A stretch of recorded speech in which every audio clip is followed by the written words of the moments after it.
शङ्करं शङ्कराचार्यं केशवं बादरायणं सूत्रभाष्यकृतौ वन्दे भगवन्तौ पुनः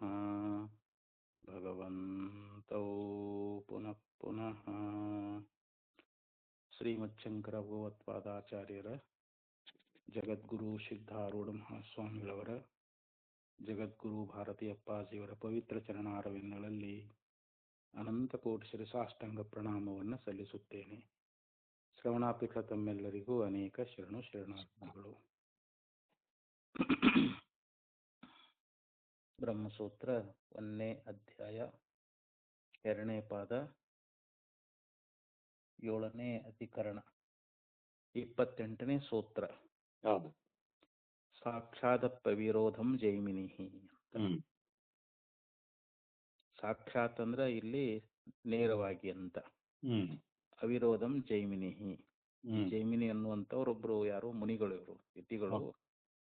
ಅವರು ಪರಮಾತ್ಮನ ಒಂದು ಉಪಾಸನೆಯನ್ನ ಅಂದ್ರೆ ಡೈರೆಕ್ಟ್ ಆಗಿ ಹೇಳಿದೆ ಅಂತಂದ್ರೂ ಕೂಡ ಯಾವ ವಿರೋಧ ಅನ್ನುವಂಥದ್ದಿಲ್ಲ ಅನ್ನೋದನ್ನ ಅವರು ಹೇಳ್ತಾರೆ ಅಂತ ಹೇಳಿ ಈ ಸೂತ್ರದಲ್ಲಿ ಹೇಳ್ತಾ ಇದ್ದಾರೆ. ಇಲ್ಲಿ ಪೂರ್ವಂ ಜಾಟರಾಗ್ನಿ ಪ್ರತೀಕಃ ಜಾಟರಾಗ್ನಿ ಉಪಾಧಿಕೋ ವಾ ಪರಮೇಶ್ವರಃ ಉಪಾಸ್ಯ ಇತ್ಯುಕ್ತಂ ಅಂತಃಪ್ರತಿಷ್ಠಿತತ್ವಾದ್ಯನುರೋಧೇನ. ಅಂದ್ರೆ ಪೂರ್ವದಲ್ಲಿ ಅಂದ್ರೆ ಹಿಂದಿನ ಸೂತ್ರಾದಿಗಳಲ್ಲಿ ಇಲ್ಲಿ ಪರಮೇಶ್ವರನೇ ಇಲ್ಲಿ ಉಪಾಸ್ಯ ಅಂತ ಹೇಳಿದ್ರು. ಯಾವ ಪರಮೇಶ್ವರ ಅಂತಂದ್ರೆ ಜಾಟರಾಗ್ನಿ ಪ್ರತೀಕ ಅಂತ ಹೇಳ್ತಾ ಇದ್ದಾರೆ. ಜಾಟರಾಗ್ನಿ ಅನ್ನುವಂತ ಒಂದು ಪ್ರತೀಕವುಳ್ಳಂತಹದ್ದು, ಪ್ರತೀಕ ಉಪಾಸನೆ ಅಂತ ಹೇಳ್ತಾರಲ್ಲ ಇಲ್ಲಿ. ಇಲ್ಲಿ ಜಾಟರಾಗ್ನಿ ಪ್ರತೀಕನಾಗಿರ್ತಕ್ಕಂಥ ಅಥವಾ ಜಾಟರಾಗ್ನಿ ಉಪಾಧಿ ಉಳ್ಳಂತ ಪರಮೇಶ್ವರ ಅಂತ. ಇಲ್ಲಿ ಪರಮೇಶ್ವರ ಅಂದ್ರೆ ಜಾಟರಾಗ್ನಿ ಅಂದ್ರೆ ನಮ್ಮ ಜಠರದಲ್ಲಿರ್ತಕ್ಕಂಥ ಯಾವ ಅಗ್ನಿ ಇದೆ ಅಲ್ಲ, ಅದರ ಒಂದು ಪ್ರತೀಕ ಉಳ್ಳವನು, ಅಥವಾ ಜಾಟರಾಗ್ನಿ ಅನ್ನುವಂತ ಒಂದು ಉಪಾಧಿಯನ್ನು ಹೊಂದಿರತಕ್ಕಂಥವನು ಅಂತ. ಅಂಥ ಪರಮೇಶ್ವರನೇ ಅಲ್ಲಿ ಉಪಾಸ್ಯನಾಗಿದ್ದಾನೆ ಅಂತೇಳಿ ಹಿಂದಿನ ಸೂತ್ರದಲ್ಲಿ ಅದನ್ನ ಹೇಳ್ಕೊಂಡು ಬಂದಿದ್ದಾರೆ. ನೀವು ಯಾವುದನ್ನು ಅನುಸರಿಸಿಕೊಂಡು ಹೇಳ್ತೀರಿ ಅಂತಂದ್ರೆ ಅಂತ ಪ್ರತಿಷ್ಠಿತತ್ವಾದ್ಯನುರೋಧೇನ. ಅಂತಹ ಅಂದ್ರೆ ಒಳಗ, ಪ್ರತಿಷ್ಠಿತತ್ವ ಅಂತಂದ್ರೆ ಇರುವಂತಹದ್ದು ಅಂತ. ಅಂದ್ರೆ ಪರಮಾತ್ಮ ಅವನು ಒಳಗಡೆ ಅಲ್ಲಿ ಅಂದ್ರೆ ಅಲ್ಲಿ ಅವನ ಉಪಾಸನೆಯನ್ನ ಮಾಡಬೇಕಾದ್ರೆ ನಾವು ಅವನನ್ನ ಒಂದು ಪ್ರತೀಕ ಉಪಾಸನೆ ಅಹಂಗ್ರ ಉಪಾಸನೆ ಅಂತ ಬರ್ತಾವಲ್ರಿ, ಆ ರೀತಿಯಾಗಿ ಇಲ್ಲಿ ಆ ಜಾಟರಾಗ್ನಿಯ ಒಂದು ಉಪಾಧಿಯನ್ನು ಹೊಂದಿರತಕ್ಕಂತ ಪರಮಾತ್ಮನನ್ನೇ ಇಲ್ಲಿ ನಾವು ಅವನೇ ಉಪಾಸ್ಯ ದೇವತೆ ಅಂತ, ಪರಮೇಶ್ವರನೇ ಉಪಾಸ್ಯ ದೇವತೆಯಾಗಿದ್ದಾನೆ ಅಂತೇಳಿ ಅದನ್ನ ಹೇಳಿದಾರ. ಅದನ್ನ ಯಾವ್ದನ್ನ ಅನುಸರಿಸಿಕೊಂಡು ಹೇಳಿದೀವಿ ಅಂತಂದ್ರೆ ಅಂತ ಪ್ರತಿಷ್ಠಿತತ್ವಾತ್ ಅನ್ನುವಂತ ಅಲ್ಲಿ ಹಿಂದ ಮಂತ್ರದಲ್ಲಿ ಅದು ಸಂಬೋಧನೆ ಮಾಡಿದಾರ. ಅದನ್ನ ಅಂದ್ರೆ ಒಳಗಿರ್ತಕ್ಕಂಥವನು ಅಂತ. ಪರಮಾತ್ಮ ಅಂತ ಪ್ರತಿಷ್ಠತ್ವೇ ಮೊದಲಾಗಿರ್ತಕ್ಕಂಥ ಒಂದು ಗುಣಗಳನ್ನು ಅನುಸರಿಸಿಕೊಂಡು, ಶ್ರುತಿಯಲ್ಲಿ ಹೇಳಿದ್ದನ್ನು ಅನುಸರಿಸಿಕೊಂಡು ಈ ರೀತಿಯಾಗಿ ಪೂರ್ವ ಒಂದು ಸೂತ್ರದಲ್ಲಿ ಹೇಳ್ಕೊಂಡು ಬಂದಿತ್ತದನ್ನ. ಇದಾನಿಂತು ಅಂದ್ರೆ ಈಗ ಈ ಸದ್ಯದ ಕಾಲದಲ್ಲಿ ಅಂತ. ವಿನೈವ ಪ್ರತೀಕೋಪಾಧಿ ಕಲ್ಪನಾಭ್ಯಾಂ. ಈಗ ನಾವು ವಿನಾ ಏವ ಅಂತಂದ್ರೆ ಇಲ್ಲದೆ ಅಂತ. ಯಾವುದಿಲ್ಲದೆ? ಪ್ರತೀಕ ಮತ್ತು ಉಪಾಧಿ ಎನ್ನುವಂತ ಎರಡು ಕಲ್ಪನೆಗಳು ಇಲ್ಲದೆ ಅಂತ. ಇಲ್ಲಿ ಪ್ರತೀಕ ಜಾಟರಾಗ್ನಿ ಪ್ರತೀಕವೂ ಇಲ್ಲ ಮತ್ತು ಉಪಾಧಿನೂ ಇಲ್ಲ. ಈ ಜಾಟರಾಗ್ನಿ ಉಪಾಧಿ ಉಳ್ಳವನು ಪರಮೇಶ್ವರ ಅಂತ ಹೇಳಿ ಹೇಳ್ಕೊಂಡ್ ಬಂದಿದ್ರಲ್ರಿ ಇಲ್ಲಿ. ಆ ಜಾಟರಾಗ್ನಿಯ ಪ್ರತೀಕ ಅಥವಾ ಮತ್ತು ಜಾಟರಾಗ್ನಿ ಉಪಾಧಿ ಇವೆರಡೂ ಇಲ್ಲದೆ ಅದೇ ಸಾಕ್ಷಾತ್ತಪಿ ಅಂದ್ರೆ ಸಾಕ್ಷಾತ್ತಾಗಿ ಪರಮೇಶ್ವರ ಉಪಾಸನ ಪರಿಗ್ರಹೇ. ಇಲ್ಲಿ ಪರಮಾತ್ಮನೇ ಇಲ್ಲಿ ಉಪಾಸನ ಯೋಗ್ಯನಾಗಿದ್ದಾನೆ ಅಥವಾ ಅವನೇ ಉಪಾಸ್ಯ ದೇವತೆಯಾಗಿದ್ದಾನೆ. ನಾವು ಅವನನ್ನ ಉಪಾಸಿಸಬಹುದು ಅಂತ.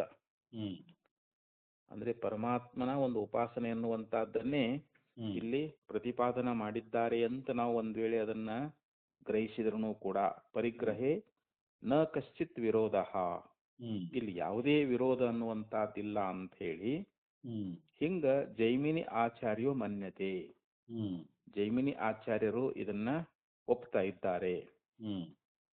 ಜೈಮಿನಿ ಆಚಾರ್ಯ ಏನ್ ಹೇಳ್ತಾರೆ ಅಂತಂದ್ರೆ ಇಲ್ಲಿ ಯಾವುದೇ ಒಂದು ಜಾಟರಾಗ್ನಿಯ ಪ್ರತೀಕ ಅನ್ನುವಂತಹದ್ದಾಗ್ಲಿ ಅಥವಾ ಜಾಟರಾಗ್ನಿಯ ಉಪಾಧಿ ಉಳ್ಳಂತ ನೀವು ಪರಮೇಶ್ವರ ಅಂತ ಹೇಳ್ತಿರಲ್ಲ, ಅವು ಎರಡೂ ಇಲ್ಲದೆ ಅಂತ ವಿನಾ ಪ್ರತೀಕ ಉಪಾಧಿ ಕಲ್ಪನಾಭ್ಯಾಮ್, ಇಲ್ಲಿ ನಾವು ಪ್ರತೀಕದ ಕಲ್ಪನೆನೂ ಮಾಡಿಕೊಳ್ಳುವುದು ಬೇಡ ಅಥವಾ ಉಪಾಧಿ ಕಲ್ಪನೆನೂ ಬೇಡ, ಸಾಕ್ಷಾತ್ತಾಗಿ ಪರಮಾತ್ಮನೇ ಇಲ್ಲೇನಾಗಿದ್ದಾನೆ ಅಂತಂದ್ರೆ ಉಪಾಸನ ಮಾಡ್ಲಿಕ್ಕೆ ಯೋಗ್ಯನಾಗಿದ್ದಾನೆ ಅಂತ. ಅಂತ ಪರಮಾತ್ಮ ನಾವು ನೇರವಾಗಿ ಉಪಾಸನೆ ಮಾಡಬೇಕು ಅಂತ ನಾವು ಹಿಂಗೆ ಹಿಡ್ಕೊಂಡ್ರು ಕೂಡ ಇಲ್ಲಿ ನಮಗಿಲ್ಲಿ ಯಾವುದೇ ವಿರೋಧ ಅನ್ನುವಂತಹದ್ದು ಬರೋದಿಲ್ಲ ಅಂತ ಹಿಂಗ ಜೈಮಿನಿ ಆಚಾರ್ಯರು ಹೇಳ್ಕೊಂಡು ಬರ್ತಾ ಇದ್ದಾರೆ. ಅವ್ರ ಜೈಮಿನಿ ಆಚಾರ್ಯ ಅಂದ್ರೆ ಬಹುಶಃ ಇವ್ರೇನಾಗಿರಕ್ಕಿಲ್ರಿ, ಯಾವುದು ಕರ್ಮಶಾಸ್ತ್ರ ಯಾವ್ದೊಮ್ಮೆ ಪೂರ್ವಮೀಮಾಂಸಾಸ್ತ್ರ ಐತಲ್ರಿ, ಆ ಜೈಮಿನಿ ಆಚಾರ್ಯ ಬೇರೆ ಇರ್ಬೇಕ್ರಿ ಅವರು, ಇವರು ಬೇರೆ ಕಾಣ್ತೈತಿ. ಇವ್ರು ಯಾರೋ ಒಬ್ರು ಜೈಮಿನಿ ಆಚಾರ್ಯ. ಇವ್ರ ಪ್ರಕಾರ ಅಲ್ಲಿ ಯಾವುದೇ ಪ್ರತೀಕ ಅಥವಾ ಉಪಾಧಿಗಳ ಕಲ್ಪನೆ ಇಲ್ಲದೆ ಸಾಕ್ಷಾತ್ತಾಗಿ ಪರಮಾತ್ಮನೇ ಇಲ್ಲಿ ಉಪಾಸನ ಯೋಗ್ಯನಾಗಿದ್ದಾನೆ, ಅಂದ್ರೆ ಉಪಾಸ್ಯ ದೇವತೆಯಾಗಿದ್ದಾನೆ ಅಂತ ನೇರವಾಗಿ ಇಲ್ಲಿ ಪರಮಾತ್ಮನ ಉಪಾಸನೆ ಎನ್ನುವಂತಹದ್ದನ್ನೇ ಇಲ್ಲಿ ಹೇಳಿದ್ದಾರೆ ಅಂತ ನಾವು ಅದನ್ನು ಗ್ರಹಣ ಮಾಡಿದ್ರು ಕೂಡ ಯಾವುದೇ ವಿರೋಧ ಅನ್ನುವಂತಹದ್ದು ಬರೋದಿಲ್ಲ ಅಂತ ಹಿಂಗ ಜೈಮಿನಿ ಆಚಾರ್ಯರ ಒಂದು ಅಭಿಪ್ರಾಯವನ್ನು ತಿಳಿಸಿದ್ರಿ. ಇಲ್ಲಿ ನಾನು ಈಗ ಅವರನ್ನು ಕುರಿತು ಇಲ್ಲಿ ಒಂದು ಆಕ್ಷೇಪ ಬರ್ತಾ ಇದೆ. ಇಲ್ಲಿ ಒಂದು ಆಕ್ಷೇಪ ಮಾಡ್ತಾರೆ. ಏನ್ ಆಕ್ಷೇಪ ಮಾಡ್ತಾರ ಅಂತಂದ್ರೆ ಜಾಟರಾಗ್ನಿ ಅಪರಿಗ್ರಹೇ ಅಂತ ಪ್ರತಿಷ್ಠತ್ವಚನಂ ಶಬ್ದಾದೀನಿ ಚ ಕಾರಣಾನಿ ವಿರುದ್ಧೇರನ್ನಿತಿ.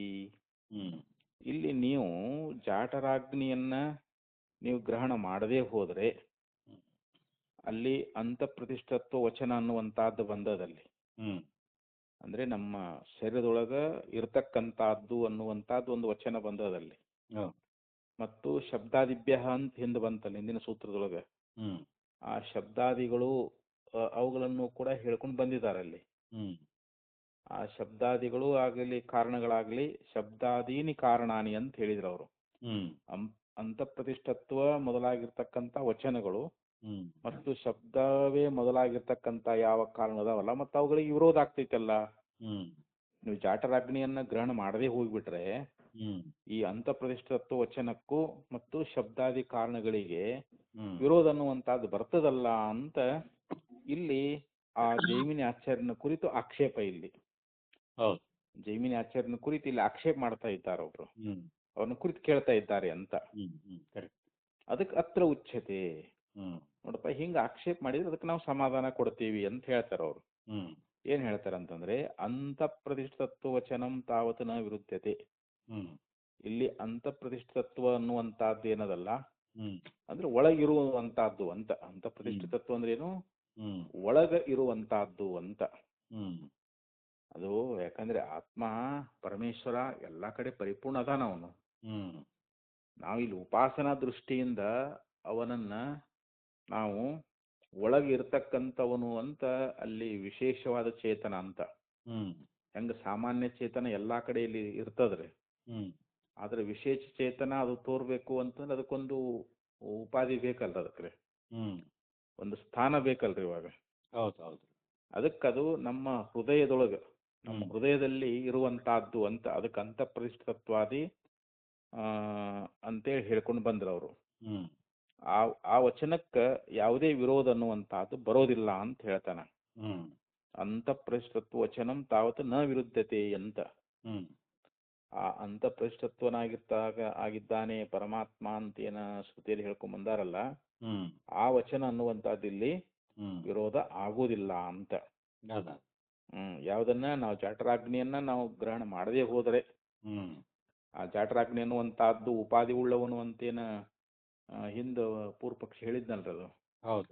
ಅದನ್ನ ನಾವು ಗ್ರಹಿಸದೆ ಹೋದ್ರೂ ಕೂಡ ಇಲ್ಲಿ ಅಂತಃಪ್ರತಿಷ್ಠತ್ವ ಅನ್ನುವಂತ ವಚನಕ್ಕೆ ಯಾವುದೇ ವಿರೋಧ ಬರಂಗಿಲ್ಲ ಅಂತ. ಅವ ವಿರೋಧ ಬರ್ತೈತೆ ಅಂತ ಹೇಳಿದ್ದೀನ್ರಿ. ಹೌದು. ಆ ಜಾಟರಾಕನಿ ಉಪಾಧಿನ ತೋಳಿಲ್ಲ ಅಂತಂದ್ರೆ ಈ ಅಂತಃಪ್ರತಿಷ್ಠತ್ವ ಅನ್ನುವಂತ ಮಾತಿಗೆ ವಿರೋಧ ಬರ್ತೈತಲ್ಲ ಅಂತ ಇಲ್ಲಿ ಆಕ್ಷೇಪ ಮಾಡಿದ್ನಲ್ಲ, ಅದೇನು ವಿರೋಧ ಇಲ್ಲ ಅಂತ ಹೇಳ್ತಾನೆ. ಯಾಕಂದ್ರೆ ನಹಿ ಇಹ ಪುರುಷ ವಿಧಂ ಪುರುಷೇ ಅಂತಃಪ್ರತಿಷ್ಠಿತಂ ವೇದ. ಅಲ್ಲಿ ಶ್ರುತಿ ಅನ್ನುವಂತಹದ್ದು ಏನ್ ಹೇಳ್ತು ಅಂತಂದ್ರೆ, ಇಲ್ಲಿ ಪುರುಷ ವಿಧಂ ಅಂದ್ರೆ ಪುರುಷ ವಿಧನೆಂದು, ಪುರುಷೇ ಅಂತಃಪ್ರತಿಷ್ಠಿತಂ ವೇದ, ಮತ್ತು ಪುರುಷನ ಒಳಗ ಅವನು ಇರುವಂತವನು ಅಂತ. ಪುರುಷೇ ಅಂತಃಪ್ರತಿಷ್ಠಿತಂ ಅಂದ್ರೆ ಏನ್ರಿ? ಪುರುಷೇ ಅಂದ್ರೆ ಪುರುಷನಲ್ಲಿ ಅಂತ, ಪುರುಷನಲ್ಲಿ ಒಳಗೆ ಇರುವಂತವನು ಅಂತ. ಹಿಂಗ ವೇದ ಅಂದ್ರೆ ಯಾವನು ತಿಳಿಯುತ್ತಾನೆಯೋ ಅಂತ ಹಿಂಗ ಮಂತ್ರದಲ್ಲಿ ಬಂದದ್ರಿ ಈಗ ಅದು. ಪುರುಷ ವಿಧನು ಮತ್ತು ಪುರುಷನ ಒಳಗೆ ಇರ್ತಕ್ಕಂಥವನು ಅಂತ ಹೇಳಿ ಯಾವನು ತಿಳಿತಾ ಇದ್ದಾನೋ ಅಂತ ಹೇಳಿ ಹಿಂಗ ಮಂತ್ರ ಅನ್ನುವಂತಹದ್ದು ಎಲ್ಲಿ ಬಂದಿದ್ದು? ಶತಪಥ ಬ್ರಾಹ್ಮಣದೊಳಗೆ ಬಂದೈತಿ ಮಂತ್ರ ಅನ್ನುವಂತಹದ್ದು. ಇತಿ ಜಾಟರಾಗ್ನಿ ಅಭಿಪ್ರಾಯೇಣ ಇದಮುಚ್ಯತೆ. ಇಲ್ಲಿ ಜಾಟರಾಗ್ನಿಯ ಒಂದು ಅಭಿಪ್ರಾಯವನ್ನ ಇಟ್ಟುಕೊಳ್ಳಲಾರದೆ ಅಂತ. ಆ ಜಾಟರಾಗ್ನಿಯನ್ನ ಆ ಅಭಿಪ್ರಾಯವನ್ನ ಅಲ್ಲೇನು ಹೇಳಿಲ್ಲ ಅವರು. ಯಾಕಂದ್ರೆ ಹಿಂದೆ ನಹಿ ಅಂತ ಐತಲ್ರ ಅದು. ಆ ನಹಿ ಅನ್ನೋದನ್ನ ಇಲ್ಲಿ ಸೇರಿಸ್ಕೋಬೇಕು ನಾವಿಲ್ಲಿ. ನಹಿ ಇದಮುಚ್ಯತೆ ಅಂತ. ಜಾಟರಾಗ್ನಿಯ ಅಭಿಪ್ರಾಯದಿಂದ ಇದನ್ನ ಹೇಳಿರೋದಿಲ್ಲ ಅಂತ. ಯಾವುದು ಇದು? ಶತಪಥ ಬ್ರಾಹ್ಮಣದಲ್ಲಿ ಬರ್ತಕ್ಕಂತ ಮಂತ್ರವೇ ಏನ್ ಹೇಳ್ತದಂತಂದ್ರೆ, ಇಲ್ಲಿ ಪುರುಷ ವಿಧ ಅಂತ ಹೇಳಿ ಮತ್ತು ಪುರುಷನ ಒಳಗೆ ಇದ್ದುಕೊಂಡಿರ್ತಕ್ಕಂಥವನ್ ಅಂತ ಹೇಳಿ ಹಿಂಗ ಯಾವನು ತಿಳ್ಕೊಳ್ತಾ ಇದ್ದಾನೋ ಅಂತ ಹಿಂಗ ಮಂತ್ರ ಬಂದಿರುವುದರಿಂದ ಇಲ್ಲಿ ಆ ಜಾಟರಾಗ್ನಿಯನ್ನ ತಿಳಿಸುವಂತ ಒಂದು ಅಭಿಪ್ರಾಯದಿಂದ ಅದನ್ನ ಇಲ್ಲಿ ಹೇಳಿಲ್ಲ ಅಂತ.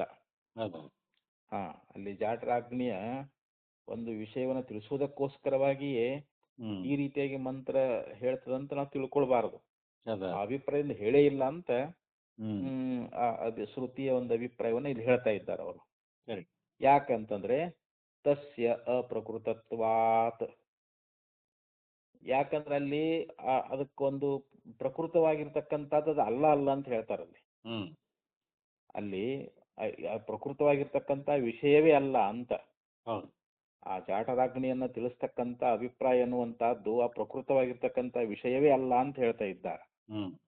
ಮತ್ತು ಅಸಂಶಬ್ದಿತತ್ವಾಶ್ಚ ಅಂತ ಹೇಳಿದರು. ಅದನ್ನ ಶಬ್ದದಿಂದ ಹೇಳಿರುವುದು ಕೂಡ ಅಲ್ಲ ಅಂತ. ಅದು ಶಬ್ದದಿಂದ ಹೇಳಿರ್ತಕ್ಕಂಥದ್ದು ಅಲ್ಲ ಮತ್ತು ಪ್ರಕೃತವಾಗಿರ್ತಕ್ಕಂಥದ್ದು ಅಲ್ಲ. ಮತ್ ಕಥಂ ತರ್ಹಿ, ಮತ್ ಹಾಗಾದ್ರೆ ಏನು? ಮತ್ತೇನ್ ಹೇಳ್ತಾ ಇದ್ದೀರಿ ನೀವು?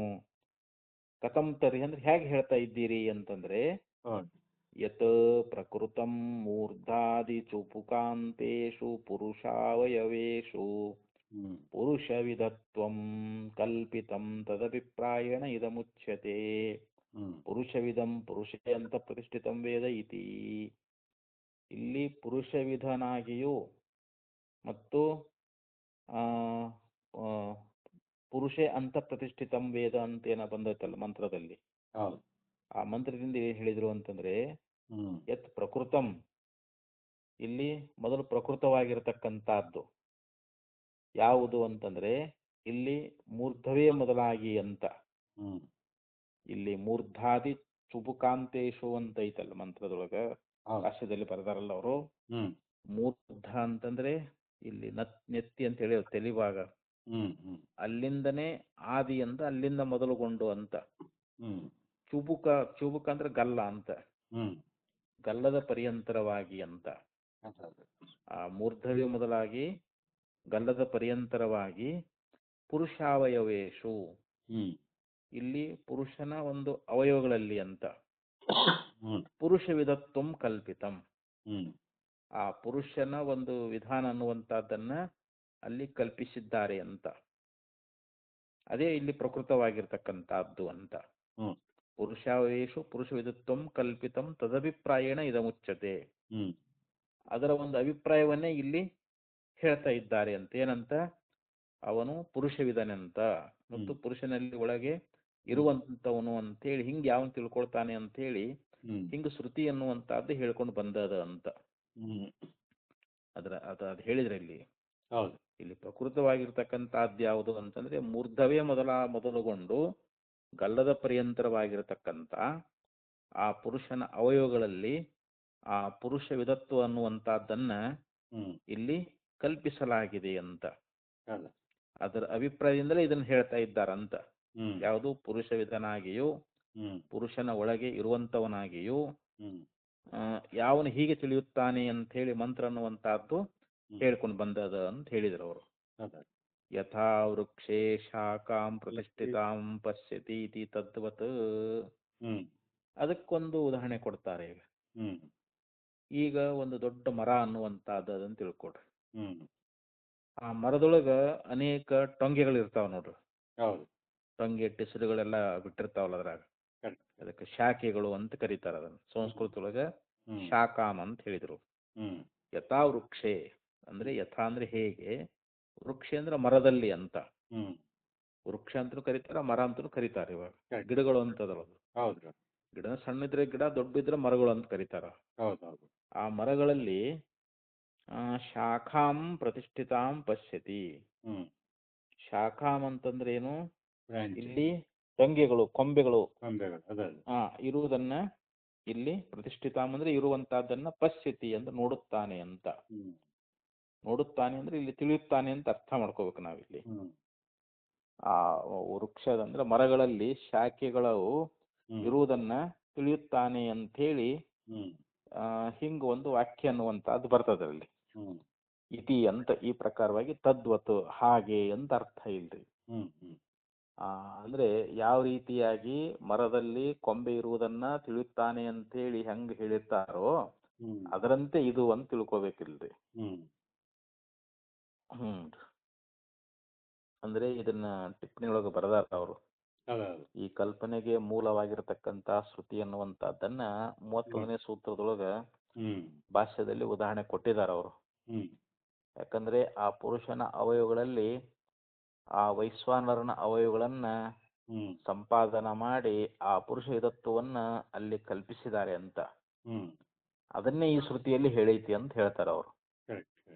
ಆ ಅವಯವಗಳ ಒಂದು ಸಂಪತ್ತಿಯಿಂದ ಪುರುಷ ವಿಧತ್ವ ಅನ್ನುವಂತಹದ್ದನ್ನ, ಅಂದ್ರೆ ಅವಯವಗಳು ಅಂದ್ರೆ ಅವುಗಳ ಸಮುದಾಯ, ಅವಯವಗಳ ಒಂದು ಸಮುದಾಯ. ನಮ್ಮ ಶರೀರಾದಿಗಳಲ್ಲಿ ಯಾವ ರೀತಿಯಾಗಿ ಕಾಲು, ಕೈ, ಇವೆಲ್ಲ ತಲೆ, ಇವೆಲ್ಲ ಒಂದೊಂದು ಅವಯವಗಳಲ್ರಿ ಇವೆಲ್ಲ ನಮ್ಮ ಶರೀರದೊಳಗೆ.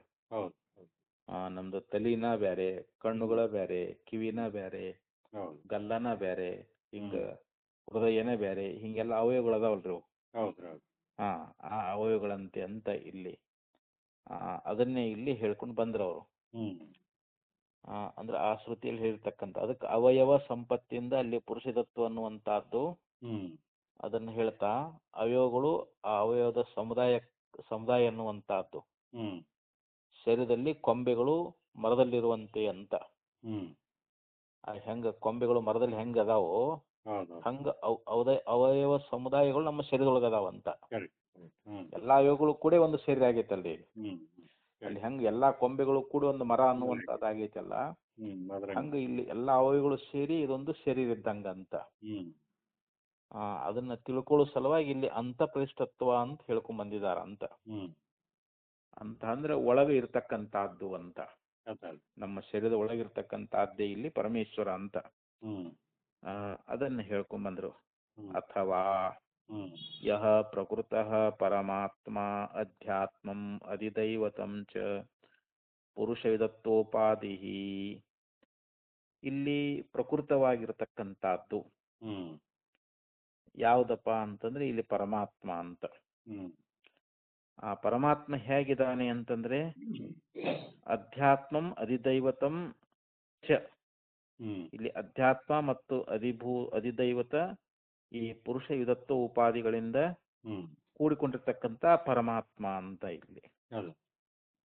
ಅದಕ್ಕೆ ಅಧ್ಯಾತ್ಮವಾಗಿ ಅಧಿದೈವವಾಗಿ ಆ ಪುರುಷ ವಿಧತ್ವ ಅನ್ನುವಂತ ಉಪಾಧಿಯುಳ್ಳ ಆ ಪರಮಾತ್ಮನೇ ಇಲ್ಲಿ ಪ್ರಕೃತನಾಗಿದ್ದಾನೆ ಅಂತ ನಾವು ತಿಳ್ಕೊಳ್ಬೇಕಿಲ್ರಿ.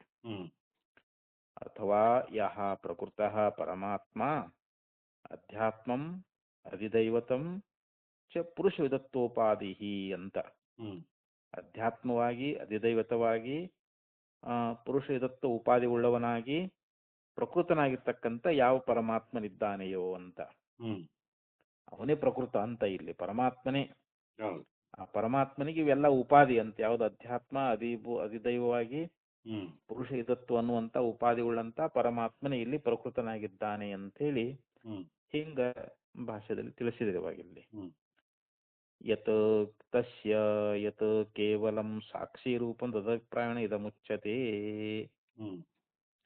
ಅಂದ್ರೆ ಈ ಎಲ್ಲ ಅವಯವಗಳು ಅಂತೇಳಿ ಹೇಳ್ಕೊಂಬಂದ್ರಲ್ರಿ ಇವಾಗ. ಅಧ್ಯಾತ್ಮ ಆಗ್ಲಿ ಅಧಿದೈವತ ಆಗ್ಲಿ ಆ ಪುರುಷ ವಿಧತ್ವ ಉಪಾಧಿ ಅನ್ನುವಂತದ್ದೇನದಲ್ಲ, ಅವೆಲ್ಲಕ್ಕೂ ಸಾಕ್ಷಿ ರೂಪನಾಗಿರ್ತಕ್ಕಂಥವನೇ ಪರಮೇಶ್ವರ ಅಂತ. ಇಲ್ಲಿ ಪರಮೇಶ್ವರನೇ ಬೇರೆ, ಅವಯವಗಳೇ ಬೇರೆ ಅಂತ ಇಲ್ಲಿ. ಯಾಕಂದ್ರೆ ನಾವು ಒಳಗ ಪರಮಾತ್ಮ ಅವನು ವಿಶೇಷ ರೂಪ ಒಳಗೆ ಅದಾನ. ಆ ಒಳಗಿರ್ತಕ್ಕಂಥ ಸಾಕ್ಷಿ ಪರಮಾತ್ಮ ನಾವು ಅರಿಬೇಕಾಗೈತಿ ಇವಾಗ. ಆ ಸಾಕ್ಷಿ ಪರಮಾತ್ಮನನ್ನ ನಾವು ಉಪಾಸನೆ ಮಾಡಬೇಕು ಅಂತಂದ್ರೆ ಅವನು ಇವೆಲ್ಲದಕ್ಕೂ ಸಾಕ್ಷಿಯಾಗಿದ್ದಾನೆ ಅಂತ. ಈ ಹೆಂಗ ಅವಯವಗಳೇ ಬೇರೆ ಅವಯವಿನೇ ಬೇರೆ ಅಂತ. ಈಗ ನಮ್ಮ ಶರೀರದೊಳಗ ಈ ಕೈ, ಇದು ಕೈ ಆತ್ಮ ಅಲ್ಲ. ಕೈ ನಾನ್ ಹಾಕ್ತೀನಂದ್ರಿಲ್ಲ, ಕಾಲು ನಾನ್ ಹಾಕ್ತೀನಿ ಇಲ್ರಿ, ತಲಿ ನಾನಲ್ಲ. ಇವೆಲ್ಲ ಅವಯವಗಳದಾವಲ್ರಿ, ಇವು ಬೇರೆನೆ. ಒಳಗಿರ್ತಕ್ಕಂಥ ಆತ್ಮ ಅದು ಬೇರೆನಂತ. ಅದಕ್ಕೆ ಅಂತ ಪ್ರತಿಷ್ಠತ್ವ ಅಂದ್ರೆ ಏನು, ಒಳಗಿರ್ತಕ್ಕಂಥ ಆ ಪರಮೇಶ್ವರ ಏನದನಲ್ಲ ಇವೆಲ್ಲಕ್ಕೂ ಸಾಕ್ಷಿ ಸ್ವರೂಪದಾನಂತ ಅವನು.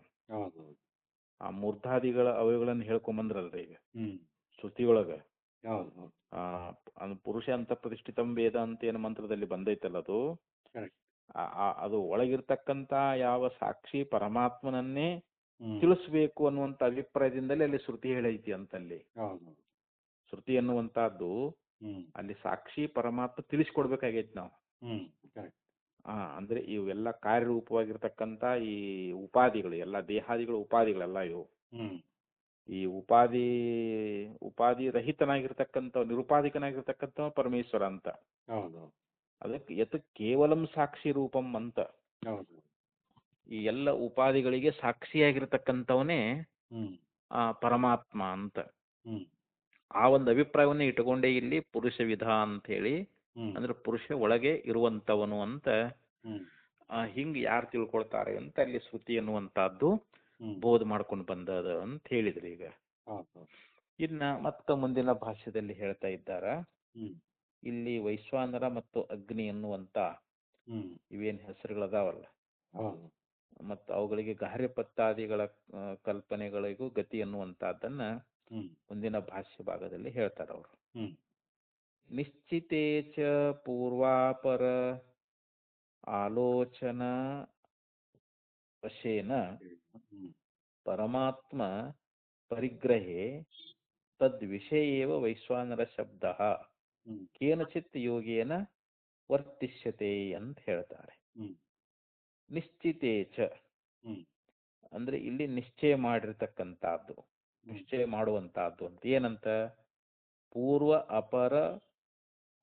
ಪೂರ್ವಾಪರ ಆಲೋಚನಾ ವಶೇನ ಅಂತ. ಪೂರ್ವ ಅಂತಂದ್ರೆ ಮೊದಲಿಂದು, ಅದು ಹಿಂದಿಂದಂತ. ಪೂರ್ವ ಅಂತಂದ್ರೆ ಮುಂದೆ, ಅಪರ ಅಂದ್ರೆ ಹಿಂದು ಮುಂದು ಅಂತ ಇಲ್ಲಿ. ಪೂರ್ವ ಅಂತಂದ್ರೆ ಇಲ್ಲಿ ಹಿಂದು, ಅಪರ ಅಂತಂದ್ರೆ ಮುಂದಿರ್ತಕ್ಕಂಥ.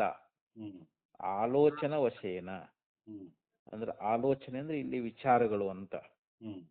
ಆ ಹಿಂದ ಮತ್ತು ಮುಂದಿನ ಒಂದು ಸಂದರ್ಭ ಅನ್ನುವಂತಹದ್ದನ್ನ ನಾವು ವಿಚಾರ ಮಾಡಿ ಅಂತ. ಮಾಡಿದ್ದರ ಲೋಚನ ವಶೇನ ಅಂತಂದ್ರೆ ಆ ಒಂದು ವಶದಿಂದ ಅಂತ. ಹಿಂದು ಮುಂದಿನ ಒಂದು ಸಂದರ್ಭ ಅನ್ನುವಂತಹದ್ದನ್ನ ನಾವು ವಿಚಾರ ಮಾಡಿಕೊಂಡು ಆಲೋಚನೆ ಮಾಡಿದ್ರ ಒಂದು ವಶದಿಂದ ಪರಮಾತ್ಮ ಪರಿಗ್ರಹೇ ತದ್ವಿಷಯೇವ ವೈಶ್ವಾನರ ಶಬ್ದ. ಅಲ್ಲಿ ಪರಮಾತ್ಮನನ್ನೇ ನಾವು ಇಲ್ಲಿ ಏನ್ ಮಾಡಬೇಕು, ತೆಗೆದುಕೊಳ್ಬೇಕು ಅಂತ ಅದು ನಿಶ್ಚಯ ಆದ ಬಳಕ ಅಂತ ಹೇಳ್ತಾರ ಅವರು. ಆ ಪೂರ್ವಾಪರ ಸಂದರ್ಭವನ್ನ ಸರಿಯಾಗಿ ವಿಚಾರ ಮಾಡಿ ಇಲ್ಲಿ ಪರಮಾತ್ಮನನ್ನೇ ಗ್ರಹಿಸಬೇಕು ಅಂತ ಹೇಳಿ ಈ ರೀತಿಯಾಗಿ ನಿಶ್ಚಯ ಮಾಡಿಕೊಂಡು ಅಂತ. ನಿಶ್ಚಿತೇಚ ಅಂತ ಇಲ್ಲಿ ಹಚ್ಕೊಳ್ಬೇಕು ಅದನ್ರಿ. ಪೂರ್ವ ಅಪರ ಅಂದ್ರೆ ಹಿಂದು ಮುಂದು ಅಂತ. ಆಲೋಚನಾ ವಶೇನ, ಆಲೋಚನೆ ಅಂದ್ರೆ ವಿಚಾರ ಮಾಡಿ ಅದನ್ನ ನಿರ್ಣಯ ಮಾಡಿಕೊಂಡು ಅಂತ. ಇಲ್ಲಿ ಪರಮಾತ್ಮನನ್ನೇ ನಾವು ಗ್ರಹಣ ಮಾಡಬೇಕು ಅಂಥೇಳಿ ಈ ಪ್ರಕಾರವಾಗಿ ನಿಶ್ಚಯ ಮಾಡಿಕೊಂಡು ತದ್ವಿಷಯವೋ ವೈಶ್ವಾನರ ಶಬ್ದ ಅಂದ್ರೆ ಅದರ ವಿಷಯಕವಾಗಿ ಇಲ್ಲಿ ವೈಶ್ವಾನರ ಶಬ್ದ ಅನ್ನುವಂತಹದ್ದು ಇಲ್ಲಿ ಬಂದಿದೆ ಅಂತ. ಕೇನಚಿತ್ ಯೋಗೇನ ವರ್ತಿಷ್ಯತೆ ಅಂದ್ರೆ ಇಲ್ಲಿ ಯಾವುದೋ ಒಂದು ಯೋಗದ ಮೂಲಕವಾಗಿ ಅದನ್ನ ಇಲ್ಲಿ ಕೇನಚಿತ್ ಯಾವನೋ ಒಬ್ಬನಿಂದ ಅಂತ, ಅಂದ್ರೆ ಯಾವ್ದಾದ್ರೂ ಒಂದು ಯೋಗದಿಂದ ಅದು ಪರಮಾತ್ಮನ ವಿಷಯಕವಾಗಿ ಈ ರೀತಿಯಾಗಿ ವೃತ್ತಿ ಉಳ್ಳದ್ದಾಗಿದೆ ಅಂತ ಹೇಳಿ ಈ ರೀತಿಯಾಗಿ ನಾವು ತಿಳ್ಕೊಬೇಕಂತ ಹೇಳ್ತಾ ಇದ್ದಾರೆ. ಅಂದ್ರೆ ಒಟ್ಟು ಏನು ಹೇಳ್ದಂಗಾಯ್ತು ಅಂತಂದ್ರ ನಾವು ಹಿಂದು ಮುಂದೆ ಆ ಸಂದರ್ಭವನ್ನ ವಿಚಾರ ಮಾಡಿಕೊಂಡು ಆ ವಿಚಾರ ವಶದಿಂದ ಅಲ್ಲಿ ಪರಮಾತ್ಮನನ್ನೇ ಇಲ್ಲಿ ತೆಗೆದುಕೊಳ್ಬೇಕು ಅಂತ ನಾವು ನಿಶ್ಚಯ ಮಾಡಿಕೊಂಡು ಅಲ್ಲಿ ವೈಶ್ವಾನರ ಅನ್ನುವಂತಹ ಶಬ್ದ ತದ್ವಿಷಯವ ವೈಶ್ವಾನರ ಶಬ್ದ ಕೇನಚಿತ್ ಯೋಗೇನ ವರ್ತಿಷ್ಯತೆ ಅಂತ. ಅಲ್ಲಿ ಯಾವ್ದಾದ್ರೂ ಒಂದು ಯೋಗದ ಮೂಲಕವಾಗಿ, ಕೇನಚಿತ್ ಯೋಗೇನ ಅಂದ್ರೆ ಯಾವ್ದಾದ್ರೂ ಒಂದು ಯೋಗದ ಮೂಲಕವಾಗಿ ವೈಶ್ವಾನರ ಶಬ್ದ ವರ್ತಿಷ್ಯತೆ ಅಂತ. ವೈಶ್ವಾನರ ಅಂದ್ರೆ ಪರಮಾತ್ಮ ಅಂತ ಅಲ್ಲಿ ಪರಮಾತ್ಮನ ವಿಷಯಕವಾಗಿ ವರ್ತಿಷ್ಯತೆ ಅಂದ್ರೆ ಅದು ವೃತ್ತಿ ಉಳ್ಳದ್ದಾಗಿದೆ ಅಂತ ಹೇಳ್ತಾ ಇದ್ದಾರೆ ಅವರು. ವಿಶ್ವಶ್ಚ ಅಯಂ ನರಶ್ಚ ಇತಿ ವಿಶ್ವೇಶಾಂ ವಾ ಅಯಂ ನರಃ. ಇಲ್ಲಿ ವಿಶ್ವ ಇಲ್ಲೇನು ಬಂತು ಹಿಂದ ವೈಶ್ವಾನರ ಅಂತ ಬಂತಲ್ಲ. ಅಲ್ಲಿ ವೈಶ್ವಾನರ ಅಂತಂದ್ರೆ ಏನು ಅದರ ಅರ್ಥ ಅಂತಂದ್ರೆ ವಿಶ್ವಶ್ಚ ಅಯಂ ನರಶ್ಚ ಇತಿ ವಿಶ್ವೇಶಾಂ ಅಯಂ ನರಃ ಅಂತ ಕರೀತಾ ಇದ್ದಾರೆ. ಅಂದ್ರೆ ಅವನು ವಿಶ್ವನಾದ ನರನು ಅಂತ. ವಿಶ್ವನಾದ ನರನು ಹಂಗಂದ್ರೆ ಏನು ಅಂತಂದ್ರೆ ಎಲ್ಲಾ ಜೀವರ ರೂಪನಾಗಿರ್ತಕ್ಕಂಥವನು ಅಂತ. ವಿಶ್ವಶ್ಚಯಂ ನರಶ್ಚ ಅನ್ನೋದ್ರಿಂದ ಎಲ್ಲರಿಗೂ ಅವನು ಆತ್ಮರೂಪನಾಗಿರ್ತಕ್ಕಂಥವನು, ಜೀವರೂಪನಾಗಿರ್ತಕ್ಕಂಥವನು. ಅಂದ್ರೆ ಎಲ್ಲಾ ಜೀವರೂಪನಾಗಿದ್ದಾನೆ ಅಂತ. ಯಾರು ಪರಮಾತ್ಮನಲ್ಲಿ ಮತ್ತೆ ಎಲ್ಲಾ ಜೀವರೂಪನಾಗಿರ್ತಕ್ಕಂಥವನು ಪರಮಾತ್ಮ ಓದಿಲ್ಲ, ಅವನೇ ಎಲ್ಲಾ ಜೀವರೂಪನಾಗಿದ್ದಾನೆ. ಜೀವರೂಪದಿಂದ ಅವನೇ ಪ್ರವೇಶ ಆಗ್ಯಾನಲ್ರಿ. ಮತ್ತೆ ಎಲ್ಲಾ ಜೀವರೂಪನಾಗಿರ್ತಕ್ಕಂಥವನು ಅವನೇ ಅದಾನಂತ ಇಲ್ಲಿ. ಆದ್ರಿಂದ ವಿಶ್ವಶ್ಚ ಅಯಂ ನರಶ್ಚ ಇತಿ ವಿಶ್ವೇಶಾಂ ವಾ ಅಯಂ ನರ. ವಿಶ್ವೇಶಾಂ ಅಂತ ಇನ್ನೊಂದು ಮತ್ತೊಂದು ಹೇಳಿದ್ರು ಅವರು, ವಿಶ್ವನಾಗಿರ್ತಕ್ಕಂಥ ನರನು ಅಂತ. ಅವನಿಗೆ ಇವನು ವಿಶ್ವನರ ಅಂತ ಹೇಳಿಸ್ಕೊಳ್ತಾ ಇದ್ದಾನೆ. ವಿಶ್ವನರ ಅಂತಂದ್ರೆ ಇಲ್ಲಿ ಎಲ್ಲರನ್ನ ಕರ್ಮ ಫಲಕ್ಕೆ ಒಯ್ಯತಕ್ಕಂಥವನು ಅಂತ. ಯಾವ್ಯಾವ ಜೀವರುಗಳು ಏನೇನು ಕರ್ಮ ಮಾಡಿದಾರಲ್ರಿ, ಆ ಕರ್ಮದ ಫಲ ಅವರಿಗೆ ಉಂಟಾಗುವಂತೆ ಮಾಡುವವನು ಅಂತ. ಕರ್ಮ ಫಲಕ್ಕೆ ಒಯ್ಯುವನು ಅಂತಂದ್ರೆ ಏನು, ನಾವು ಮಾಡಿರ್ತಕ್ಕಂಥ ಕರ್ಮದ ಫಲವನ್ನ ನಮಗೆ ತಂದು ಕೊಡವನು ಅಂತ. ನಾವ್ ಏನೇ ಕರ್ಮ ಮಾಡಿರ್ತಾರ ಫಲ ಅಂತೂ ಅನುಭವಿಸ್ಬೇಕಲ್ರಿ ಇವಾಗ. ಮತ್ತೆಲ್ಲಾ ಜೀವಗಳು ಕರ್ಮಗಳನ್ನ ಮಾಡಿರ್ತಾರ, ಅದ್ರ ಫಲವನ್ನ ಉಪಭೋಗ ಮಾಡ್ಬೇಕಲ್ರಿ ಇವಾಗ. ಆದ್ದರಿಂದ ಅವನಿಗೆ ಏನಂತ ಕರೆದ್ರು ಅಂತಂದ್ರೆ ವಿಶ್ವರ ನರನು ಅಂತ ಕರೀತಾ ಇದ್ದಾರೆ. ವಿಶ್ವನಾದ ನರನು ಅಥವಾ ಇವನು ವಿಶ್ವರ ನರನು ಅಂತ. ಅಥವಾ ಇನ್ನೂ ಒಂದು ಏನ್ ಹೆಸರು ಕರೆದ್ರು ಅಂತಂದ್ರೆ ವಿಶ್ವೇ ವಾ ನರ ಇತಿ ಅಸ್ಯ ಇತಿ ವಿಶ್ವಾನರಃ ಪರಮಾತ್ಮ. ಇಲ್ಲಿ ವಿಶ್ವಾನರ ಅಂದ್ರೆ ಅವನು ಪರಮಾತ್ಮನೇ ಅಂತ ಅರ್ಥ ಇಲ್ಲಿ. ಯಾಕಂದ್ರೆ ವಿಶ್ವನರರು ಕೂಡ ಈತನವರೇ ಅಂತ ಹೇಳ್ತಾ ಇದ್ದಾರೆ. ಆ ವಿಶ್ವನರರು ಅಂತ ಏನದಾರಲ್ಲ ಅವರು ಎಲ್ಲ ಇವನಿಗೆ ಸಂಬಂಧಪಟ್ಟವರು ಅಂತ. ಅಂದ್ರೆ ಅಲ್ಲಿ ಅದಕ್ಕೇನ್ ಅರ್ಥ ಬರೀತಾರಪ್ಪ ಅಂತಂದ್ರೆ ಅಂದ್ರೆ ಈತನ ವಶದಲ್ಲಿ ಅದಾರ ಅಂತ. ಅವರು ಈತನಕ್ಕಿಂತ ಬೇರೆ ಅಲ್ಲ. ನರರು ಅಂತ ಏನದಾರಲ್ಲ ವಿಶ್ವನರರು ಈ ವೈಶ್ವಾನರನ ಒಂದು ಕ್ಕಿಂತಲೂ ಬೇರೆ ಅಲ್ಲ, ಅವನ ವಶದಲ್ಲಿ ಇದ್ದಾರೆ ಅಂತ. ಆದ್ದರಿಂದ ಇಲ್ಲಿ ಪರಮಾತ್ಮ ವೈಶ್ವಾನರ ಅಂತ ಹೇಳಿಸ್ಕೊಳ್ತಾನ ಅಂತ ಹೇಳ್ತಾರ ಅವರು. ಸರ್ವ ವಿಶ್ವೇವಾನರ ಇತಿ ಅಸ್ಯ ಇತಿ ವಿಶ್ವಾನರಃ ಪರಮಾತ್ಮ. ಇಲ್ಲಿ ವಿಶ್ವಾನರ ಅಂತಂದ್ರೆ ಏನು, ಪರಮಾತ್ಮನೇ ಆಗಿದ್ದಾನೆ ಅಂತೇಳಿ ಆ ವಿಶ್ವಾನರನ್ನಕ್ಕಿಷ್ಟು ಬಿಡಿಸಿ ಬಿಡಿಸಿ ಹೇಳಿದ್ರು ಅವರು. ಅಂದ್ರೆ ಅವನು ಎಲ್ಲಾ ಜೀವರ ರೂಪನಾಗಿದ್ದಾನೆ ಅಂತ ಒಂದನೇದ್ದು. ಎರಡನೇದ್ದು ಏನ್ ಹೇಳಿದ್ರು, ಎಲ್ಲರನ್ನ ಕರ್ಮಫಲಕ್ಕೆ ಒಯ್ತಾನೆ ಅಂತ ಹೇಳಿದ್ರು. ಆ ವಿಶ್ವಾನರ ಅನ್ಲಿಕ್ಕೆ ಮೂರು ರೀತಿ ಅರ್ಥ ಮಾಡ್ತಾರಲ್ಲಿ. ಎಲ್ಲಾ ಜೀವರ ರೂಪನಾಗಿದ್ದಾನೆ ಒಂದು, ಎಲ್ಲರನ್ನ ಕರ್ಮಫಲಕ್ಕೆ ಒಯ್ತಾ ಇದ್ದಾನೆ ಅನ್ನೋದು ಇದು ಎರಡನೇದ್ರಿ. ಇದು ಕರ್ಮಫಲಕ್ಕೆ ಒಯ್ತಾನೆ ಅನ್ನೋದು ಇದು ಎರಡನೇದ್ರಿ. ಇದು ಮೂರನೇದ್ದು ಏನ್ ಹೇಳಿದ್ರು ಅಂತಂದ್ರೆ, ಅವರೆಲ್ಲರೂ ಆತನ ವಶದೊಳಗದಾರ ಅಂತ. ಯಾರು ಎಲ್ಲಾ ಜೀವರುಗಳು ಅವನ ವಶದೊಳಗದಾರ ಮತ್ತು ಅವರು ಈತನಿಗಿಂತ ಅವರು ಭಿನ್ನ ಅಲ್ಲ ಅಂತ ಹೇಳಿ ಈ ಪ್ರಕಾರವಾಗಿ ಅಲ್ಲಿ ವಿಶ್ವಾನರ ಅನ್ನುವಂತ ಶಬ್ದಕ್ಕೆ ಮೂರು ರೀತಿ ಅರ್ಥವನ್ನು ಬಿಡಿಸಿ ಇಲ್ಲಿ ಹೇಳಿದ್ರು ನಮಗ. ವಿಶ್ವಾನರ ಅಂದ್ರೆ ಯಾರು, ಪರಮಾತ್ಮ ಅಂತ. ಅವನು ವಿಶ್ವಾನ ಅಂದ್ರೆ ಬೇರೆ ಯಾರು ಅಲ್ಲ, ಅವನೇ ಪರಮಾತ್ಮ ಅಂತ ಹೇಳ್ತಾ ಇದ್ದಾರೆ ಅವರು. ಸರ್ವಾತ್ಮತ್ವಾತ್ ಯಾಕೆ ಅಂತಂದ್ರೆ ಅವನು ಎಲ್ಲರ ಆತ್ಮರೂಪನೇ ಆಗಿದ್ದಾನೆ ಅಂತ, ಸರ್ವಾತ್ಮನಾಗಿರ್ತಾನೆ ಅಂತ. ವಿಶ್ವಾನರ ಏವ ವೈಶ್ವಾನರ, ಇಲ್ಲಿ ವಿಶ್ವಾನರನೇ ವೈಶ್ವಾನರ ಅಂತ ಹೇಳಿಸ್ಕೊಳ್ತಾನ ಅಂತ. ನಾವೇನ್ ಹಿಂದೆ ವಿಶ್ವಾನರನ ಬಗ್ಗೆ ವರ್ಣನ ಮಾಡಿದ್ರಲ್ಲ, ಅಂತ ವಿಶ್ವಾನರನೇ ಇಲ್ಲಿ ವೈಶ್ವಾನರ ಆಗಿದ್ದಾನೆ ಅಂತ. ಅದಕ್ಕೆ ಮುಂದೆ ವಿವರಣೆ ಕೊಡ್ತಾ ಇದ್ದಾರೆ ಅವರು. ವಿಶ್ವಾನರ ಏ ವಿಶ್ವಾನರ ತದ್ದಿತಃ ಅನನ್ಯಾರ್ಥಃ. ಇಲ್ಲಿ ತದ್ದಿತ ಅನ್ನುವಂತಹದ್ದು ಏನು ಬಂದದರಲ್ಲಿ ಅನನ್ಯವಾಗಿರ್ತಕ್ಕಂಥದ್ದನ್ನ ತಿಳಿಸ್ಲಿಕ್ಕೆ ಬಂದೈತಿ ಅಂತ ಹೇಳ್ತಾ ಇದ್ದಾರೆ ಅವರು. ಇನ್ನ ಮತ್ತು ಮುಂದೆ ಭಾಷೆಯಲ್ಲಿ ಬರೀತಾರ, ರಾಕ್ಷಸ ವಾಯಸಾದಿವತ್ ರಕ್ಷ ಏವ ರಾಕ್ಷಸ ಅಂತ, ವಯವೇ ವಾಯಸಃ ಅಂತ ಹೇಳ್ತಾ ಇದ್ದಾರೆ. ಆ ರಾಕ್ಷಸ ಮತ್ತು ವಾಯಸಾದಿಗಳಂತೆ ಅಂತ ಇಲ್ಲಿ ಆ ತದಿತಾರ್ಥದ ಅನನ್ಯವಾಗಿರ್ತಕ್ಕಂಥ ಅರ್ಥದ ಬಗ್ಗೆ ಹೇಳಿದ್ರು ಅವರು. ಅಗ್ನಿ ಶಬ್ದೋಪಿ ಅಗ್ರಣೀಯತ್ವಾದಿ ಯೋಗಾಶ್ರಯೇನ ಪರಮಾತ್ಮ ವಿಷಯೇವ ಪರಿಭವಿಷ್ಯತಿ. ಇಲ್ಲಿ ಇನ್ನೂ ಒಂದು ಶಬ್ದ ಬಂತು. ಏನ್ ಹೇಳಿದ್ರು ಅಂತಂದ್ರೆ, ಈ ಯಾವ ಒಂದು ಅಗ್ನಿ ಶಬ್ದೋಪಿ, ಇಲ್ಲಿ ಅಗ್ನಿ ಅನ್ನುವಂತ ಶಬ್ದವನ್ನ ಹೇಳಿದ್ರಿ. ಇಲ್ಲಿ ಆ ಅಗ್ನಿ ಅನ್ನುವಂತ ಶಬ್ದ ಅನ್ನುವಂತಹದ್ದು ಇಲ್ಲಿ ಅಗ್ರಣಿತ್ವವೇ ಅಂತ ಹೇಳಿದ್ರು ಅವರು. ಅಗ್ರಣಿತ್ವ ಅಂತಂದ್ರೆ ಏನು ಅಂತಂದ್ರೆ, ಇಲ್ಲಿ ಅಗ್ರ ಅಂತಂದ್ರೆ ಕರ್ಮಫಲವನ್ನ ಹೊಂದಿಸ್ತಕ್ಕಂಥವನು ಅಂತ.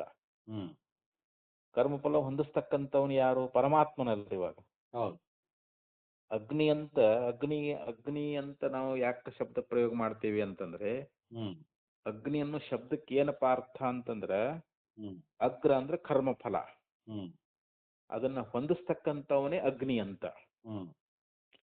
ಯಾಕಂದ್ರೆ ನಾವು ಅಗ್ನಿಯೊಳಗನ ಎಲ್ಲ ಹವಿಷ್ಯಗಳನ್ನು ಹಾಕ್ತೇವಲ್ರಿ. ಈಗ ಆ ಅಗ್ನಿದೇವ ಅದನ್ನ ಸ್ವೀಕಾರ ಮಾಡ್ತಾ ಇದ್ದಾನ ಮತ್ತು ಅವನು ಕರ್ಮದ ಫಲವನ್ನು ನಮಗೆ ಉಂಟು ಮಾಡ್ತಾನಂತ.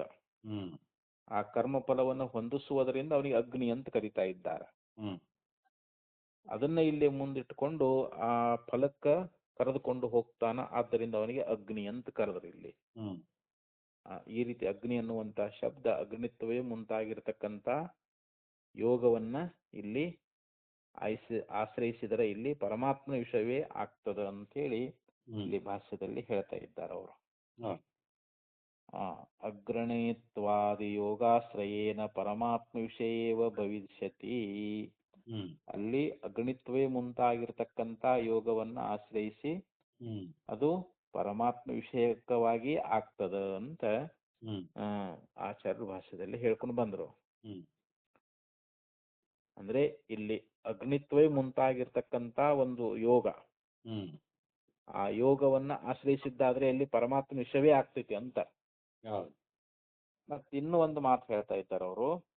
ಗಾರ್ಹ್ಯಪತ್ಯಾದಿ ಕಲ್ಪನಂ ಪ್ರಾಣಾಹುತತ್ಯಧಿಕರಣ ವಾಕ್ಯಂ ಪ್ರಾಣಾಹುತತ್ಯಧಿಕರಣತ್ವಂ ಚ ಪರಮಾತ್ಮನಾಪಿ ಸರ್ವಾತ್ಮತ್ವಾತ್ ಉಪಪದ್ಯತೆ. ಇಲ್ಲಿ ಭಾಷ್ಯದಲ್ಲಿ ಆಚಾರ್ಯ ಇನ್ನೊಂದು ಮಾತು ಏನ್ ಹೇಳಿದ್ರು ಅಂತಂದ್ರೆ, ಇಲ್ಲಿ ಕಾರ್ಯಪತ್ಯಾದಿ ಕಲ್ಪನಂ, ಇಲ್ಲಿ ಕಾರ್ಯಪತ್ಯ ಮೊದಲಾಗಿರ್ತಕ್ಕಂಥ ಕಲ್ಪನೆ ಅನ್ನುವಂತಹದ್ದು, ಇದು ಕೂಡ ಪ್ರಾಣಹುತತ್ಯಾಧಿಕರಣತ್ವ ಅನ್ನುವಂತಹದ್ದು. ಪ್ರಾಣಹುತತ್ಯಧಿಕರಣತ್ವಂಚ ಪರಮಾತ್ಮನಃ ಸರ್ವಾತ್ಮತ್ವಾತ್ ಉಪದ್ಯತೆ. ಇಲ್ಲಿ ಪರಮಾತ್ಮ ಸರ್ವಾತ್ಮನಾಗಿರುವುದರಿಂದ ಈ ಕಾರ್ಯಪತ್ಯಾದಿ ಕಲ್ಪನೆಗಳಾಗಲಿ ಅಥವಾ ಪ್ರಾಣಹುತತ್ಯಾಧಿಕರಣತ್ವ ಅನ್ನುವಂತಹದ್ದಾಗಲಿ ಇದು ಪರಮಾತ್ಮನಿಗೆ ಇದು ಹೊಂತದ ಅಂತ. ಯಾಕಂದ್ರೆ ಪರಮಾತ್ಮ ಸರ್ವಾತ್ಮನಾಗಿದ್ದಾನೆ.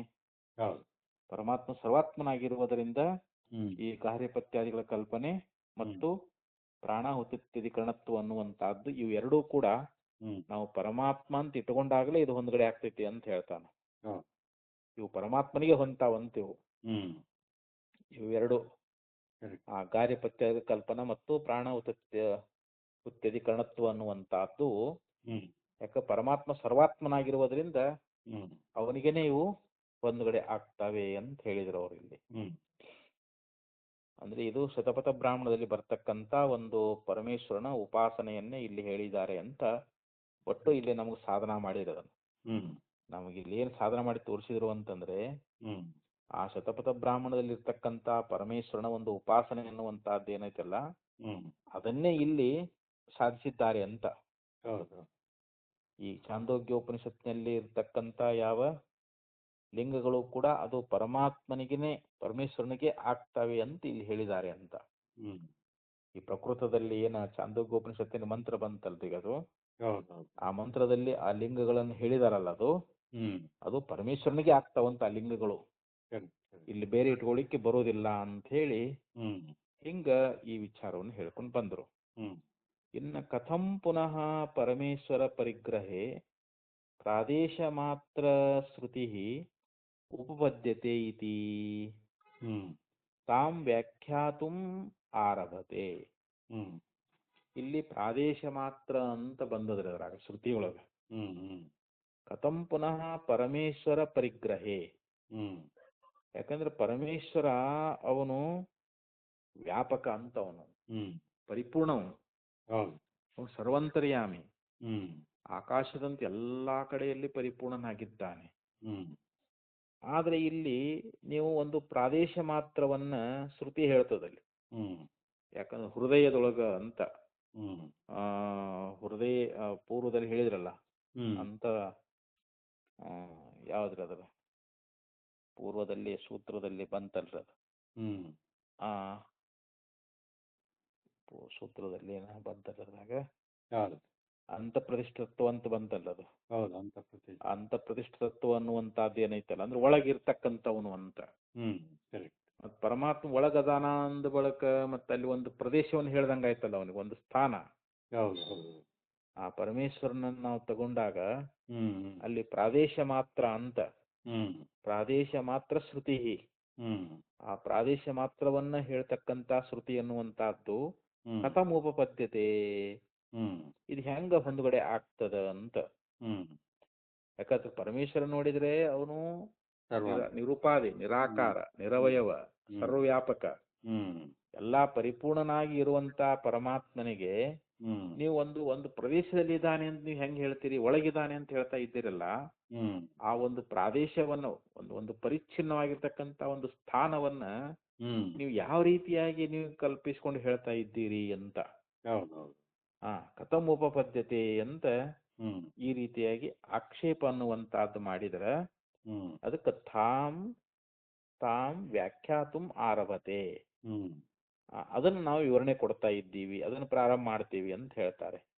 ಆ ಶ್ರುತಿಯ ಅರ್ಥ ಅನ್ನುವಂತಹದ್ದನ್ನ, ಆ ಪ್ರಾದೇಶ ಮಾತ್ರ ಅಂತ ಶ್ರುತಿ ಬಂದದಲ್ಲ ಅದರ ಒಂದು ಅಭಿಪ್ರಾಯ ಏನು, ಆ ಶ್ರುತಿ ಅರ್ಥ ಏನು ಅನ್ನೋದನ್ನ ನಾವು ಮುಂದಿನ ಸೂತ್ರದೊಳಗೆ ಅದನ್ನ ಹೇಳಲಿಕ್ಕೆ ಪ್ರಾರಂಭ ಮಾಡ್ತಾ ಇದ್ದೀವಿ ಅಂತ. ವ್ಯಾಖ್ಯಾತಂ ಆರಭತೆ, ತಾಂ ವ್ಯಾಖ್ಯಾತಂ ಆರಭತೆ. ತಾಮ್ ಅಂದ್ರೆ ಅದನ್ನಂದ್ರೆ ಆ ಶ್ರುತಿ ಅರ್ಥವನ್ನ ಅಂತ. ಅಲ್ಲಿ ಪ್ರಾದೇಶ ಮಾತ್ರ ಅಂತ ಶ್ರುತಿಯೊಳಗೆ ಹೇಳಿದಾರಲ್ಲ, ಅಂದ್ರೆ ಒಂದು ಪ್ರದೇಶದಲ್ಲಿ ಇದ್ದವನು ಅಂತ, ನಮ್ಮ ಹೃದಯದೊಳಗೆ ಪರಮಾತ್ಮ ಅದಾನೆ ಅಂತ. ಅದಕ್ಕ ಇದರಲ್ಲಿ ಭಗವದ್ಗೀತೆಯಲ್ಲಿ ಪರಮಾತ್ಮ ಹೇಳ್ತಾನಲ್ರಿ, ಈಶ್ವರ ಸರ್ವಭೂತಾನಾಂ ಹೃದ್ದೇಶ ಅರ್ಜುನ ತಿಷ್ಠತಿ. ಈಶ್ವರ ನಮ್ಮ ಹೃದಯದೊಳಗೆ ಅದಾನ ಅಂತ. ಅಂಗುಷ್ಟ ಮಾತ್ರ ಪುರುಷ ಅಂತ ಹೇಳ್ತಾರೆ. ಅಂಗುಷ್ಟ ಅಂದ್ರೆ ನಮ್ಮ ಹೆಬ್ಬೆರಳು ಇರ್ತೈತಲ್ರಿ, ಅಷ್ಟು ಅಂತ ಹೇಳ್ತಾರೆ. ಇಲ್ಲಿ ಒಂದು ಚೋಟಿನ ಅಳತೆ ಉಳ್ಳವನು ಅಂತ. ಪ್ರಾದೇಶ ಮಾತ್ರ ಅಂದ್ರೆ ಏನು? ಒಂದು ಚೋಟಿನ ಅಳತೆ. ನಮ್ಮ ಹೃದಯ ಎಷ್ಟು ಇರ್ತೈತಿ, ಒಂದು ಚೋಟ್ ಇರ್ತೈತಿ ಅದ್ರಿ, ಅದರಲ್ಲಿ ಇರ್ತಕ್ಕಂಥವನು ಅಂತ. ಅವನಿಗೊಂದು ಪ್ರದೇಶ ಹೆಂಗ್ ಹೇಳ್ತೀರಿ ನೀವು? ಅವನು ನೋಡಿದ್ರೆ ಸರ್ವವ್ಯಾಪಕ ಅದಾನ. ಪರಿಪೂರ್ಣ ಆಗಿರ್ತಕ್ಕಂಥ ಪರಮಾತ್ಮನಿಗೆ ಒಂದು ಪ್ರಾದೇಶವನ್ನು ನೀವು, ಒಂದು ಸ್ಥಳವನ್ನು ನೀವು ಅವ್ರಿಗೆ ಹೇಳ್ತಾ ಇದ್ದೀರಲ್ಲ, ಒಂದು ಚೋಟ ಜಾಗ ಹೇಳ್ತಾ ಇದ್ದೀರಲ್ಲ ಅವನಿಗೆ, ಇದು ಹೆಂಗ್ ಹೊಂತೈತಿ ಅಂತ ಹಿಂಗ ಒಂದೇಳು ಆಕ್ಷೇಪ ಅನ್ನುವಂತಹದ್ದು ಮಾಡಿದ್ರೆ ಅದಕ್ಕೆ ಇಲ್ಲಪ್ಪ, ಅದಕ್ಕೆ ನಾವು ಉತ್ತರ ಕೊಡ್ತಾ ಇದ್ದೀವಿ ಅಂತ ಹೇಳಿ ಅಭಿವ್ಯಕ್ತೇ ರೀತ್ಯಾಸ್ಮರತ್ಯ ಅಂತ ಇದು ಸೂತ್ರ. ಇದು 29ನೇ ಸೂತ್ರ. ಇದು ಅಭಿವ್ಯಕ್ತೇ ರೀತ್ಯಾಸ್ಮರತ್ಯ ಅಂತ ಹೇಳಿ ಈ ಒಂದು ಶ್ರುತಿಯೊಳಗ ಅದನ್ನ ಹೇಳ್ಕೊಂಡು ಬರ್ತಾ ಇದ್ದಾರ ಅಂತ. ಇದೆರಡು ನಾಳೆ ನೋಡೋಣಂತೆ. ಒಂದು 7 ಸೂತ್ರ 29, 30 ನಾಳೆ ನೋಡೋಣ ತೋಟ ಕರೆ. ನಾಳೆ ಬೆಳಿಗ್ಗೆ ಅಂದ್ರೆ ನಾಳೆ ಸಾಯಂಕಾಲ? ನಾಳೆ ರಾತ್ರಿ ನೋಡೋಣ. ನಾಳೆ ರಾತ್ರಿ. ಹ್ಞೂ ರೀ. ನಮಸ್ಕಾರ.